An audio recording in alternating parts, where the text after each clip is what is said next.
కేసీఆర్ కుటుంబంపై తీవ్రంగా మండిపడ్డ కాంగ్రెస్ నేత గజ్జెల కాంతమ్మ. కాళేశ్వరం అవినీతి కేసులో కేంద్ర ప్రభుత్వం సిబిఐ విచారణ జరిపి కేసీఆర్ను తిహార్ జైలుకు పంపాలి. కాళేశ్వరం ప్రాజెక్టులో 1,50,000 కోట్ల నిర్మాణ వ్యయం పేరుతో 1,15,000 కోట్లు కేసీఆర్ దోచుకున్నారు.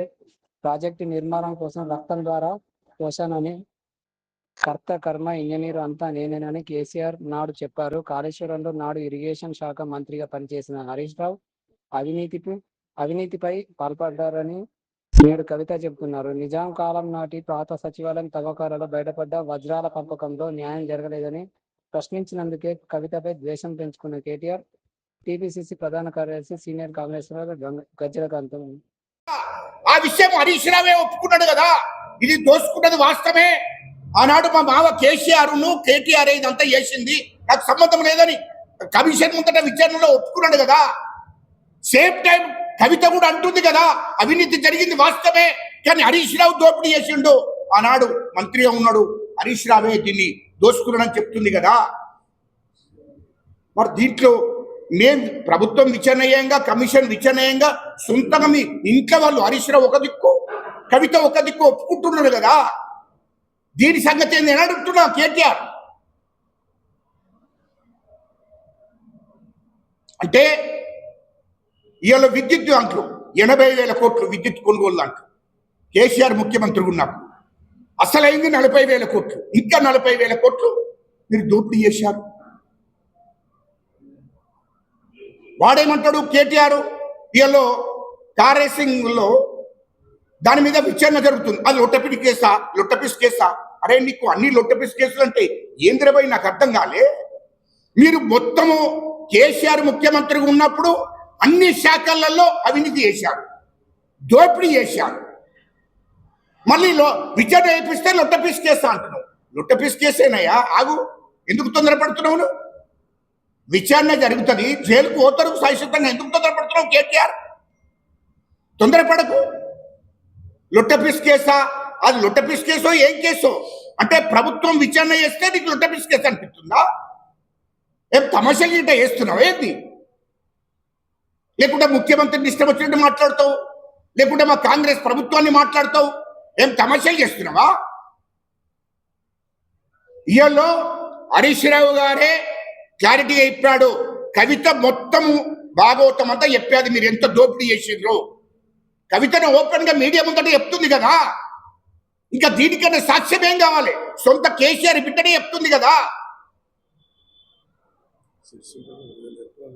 ఇవాళ సిరిసిల్ల నేరల ఇష్యూ ఎట్లా జరిగింది కవితనే చెప్తుంది కదా. దళితులను 5 దళితులను పనికి రాకుండా థర్డ్ డిగ్రీ ఉపయోగించి కొట్టి వాళ్ళు కుటుంబం 5 కుటుంబాలు ఇవాళ పనికి రాకుండా చేశారు, వాళ్ళను పని చేసుకోకుండా చేశారు, అలా జీవితాలు నాశనం అయిపోయినాయి. కవితనే చెప్తుంది కదా. మేము అంతకుముందు నేరల ఇష్యూలో నేను దాన్ని భుజా స్కంధాల మీద వేసుకొని ఉద్యమం చేశాను, దాన్ని ఢిల్లీ దగ్గర తీసుకెళ్లాను, అప్పుడేమో అబద్ధం అని చెప్పారు. ఇవాళ కవితనే ఒప్పుకుంటుంది కదా. అంటే వాస్తవాలు నీ కుటుంబం నుంచే బయటకు వస్తున్నాయి. కేటీఆర్ ఎందుకు తొందరపడుతున్నావేను? మీకు ఎక్కడి నుండి వచ్చినాయి ఆస్తులన్నీ? ఎక్కడి నుండి వచ్చినాయి? హైదరాబాదులో 5 అంతస్తులు అండర్ గ్రౌండ్ నుంచే లేపావు, 500 కోట్లతో కట్టావు. ఎక్కడి నుండి వచ్చింది ఇల్లు? కేటీఆర్ నీకు ఫామ్ హౌస్ ఎక్కడి నుండి వచ్చింది? 100 ఎకరాల. నేను అడుగుతున్నా చెప్పు. హరీష్ రావుకు అంతకుముందు ఇల్లు లేదు, కేటీఆర్కి ఇల్లు లేదు. బంజారాహిల్స్ లో ఒకటే ఇల్లు, రోడ్ నెంబర్ 12 కేసీఆర్.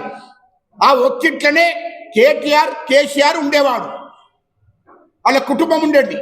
కానీ ఇవాళ ఏమైంది?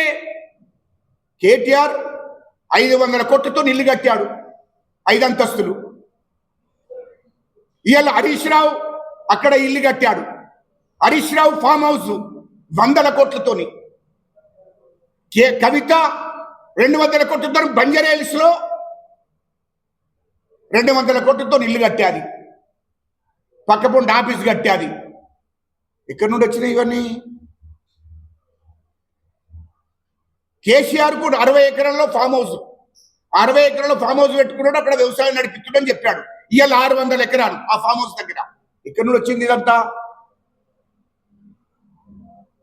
హరీష్ రావు మరి 100 ఎకరాల్లో ఫామ్ హౌస్ కట్టుకున్నావు, ఎక్కడి నుండి వచ్చింది ఇదంతా? ఇవాళ 100 కోట్లతో ఇల్లు కొన్నావు, ఎక్కడి నుండి వచ్చింది హైదరాబాద్ లో? ఇవన్నీ ఎక్కడి? నీకు కేసీఆర్ కు ఫామ్ హౌస్ 60 ఎకరాల నుంచి 600 ఎకరాలు పోయింది. కేటీఆర్ కు ఫామ్ హౌస్, కేటీఆర్ కి ఇల్లు, హరీష్ రావుకి ఇండ్లు ఫామ్ హౌజులు, కవితకి ఇండ్లు ఫామ్ హౌజులు, సంతోష్ రావుకి ఇండ్లు ఫామ్ హౌజులు. ఎక్కడి నుండి వచ్చినాయి ఇవన్నీ? అమెరికాలో పెట్టుబడులు ఎక్కడి నుండి వచ్చినాయి అంటున్నా. అమెరికాలో 40,000 కోట్ల పెట్టుబడి పెట్టాడు కేటీఆర్, ఎక్కడి నుండి వచ్చింది అని అంటున్నా. అది ఎప్పుడు మొదలు?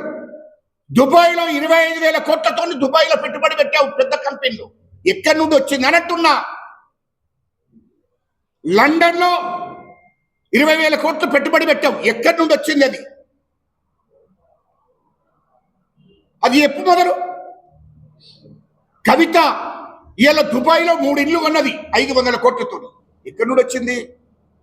ఆమె 20,000 కోట్లు పెట్టుబడి పెట్టింది దుబాయ్లో, ఎక్కడి నుండి వచ్చింది ఇదంతా? ఇవాళ హరీష్ రావు సింగపూర్లో 25,000 కోట్ల పెట్టుబడి పెట్టాడు కంపెనీలో, ఎక్కడి నుండి వచ్చింది? అది ఎప్పుడు? ప్రజలకు చెప్పు, మాకు ఇప్పుడు కాదు, ఇది తెలంగాణ ప్రజల సొమ్ము కదా, ఎక్కడి నుండి వచ్చింది అంటున్నా.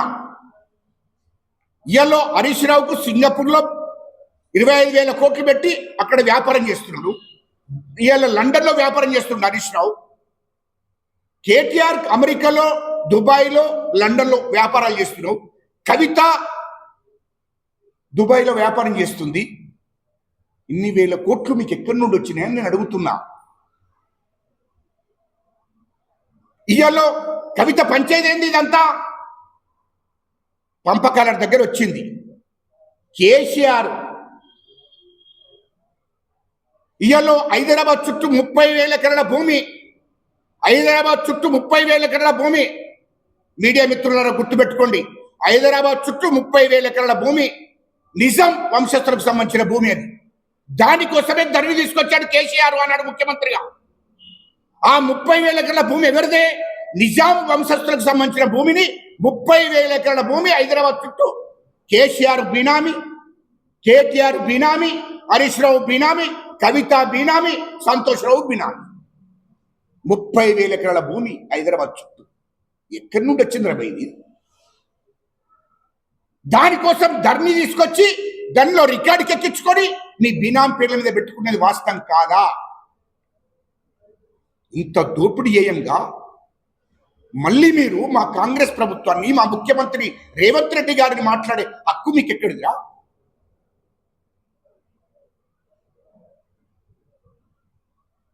ఎక్కడిది ఇదంతా అని అడుగుతున్నా. ఇంకా మళ్ళా నీతులు తెలంగాణ ప్రజలు మభ్యపెట్టడం కోసం ప్రయత్నం చేస్తున్నారు. మా ముఖ్యమంత్రి గారు 18 గంటలు పనిచేస్తున్నాడు. కేటీఆర్ మా ముఖ్యమంత్రి నీతి నిజాయితీగా 18 గంటలు పనిచేస్తున్నాడు. మా మంత్రులు 18 గంటలు పనిచేస్తున్నారు తెలంగాణ ప్రజల కోసం. తెలంగాణ ప్రజలకు హామీలు ఇచ్చారు. హామీలను నెరవేర్చడం కోసం ఈ తెలంగాణ రాష్ట్రాన్ని మీరు దోపిడీ చేశారు. ఇయాలో అన్ని రకాలుగా తెలంగాణ రాష్ట్రాన్ని ముందుకు తీసుకుపోవాలి, నిధులను సమీకరించుకుంటూ స్కీములను అమలు చేసుకుంటూ మా ముఖ్యమంత్రి గారు ముందుకు పోతున్నాడు.